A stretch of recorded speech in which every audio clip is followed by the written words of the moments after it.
We're just taking this video if you're on the fly. I wanted to show you these different sizes of carts. You were talking about in isolation or doing things different at the hospital. This is the one I spoke about.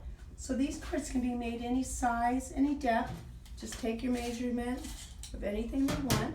You can put panel doors on this type of cart, so it opens, more or less like this. This is an aircraft lock. It can also be keyed, or you can use a digital lock.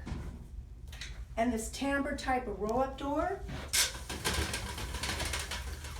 This cart has been used for many things, including a trade show, but you can put many shelves in here, or as I was talking, as a pharmaceutical cart, they could put the cassettes in this cart.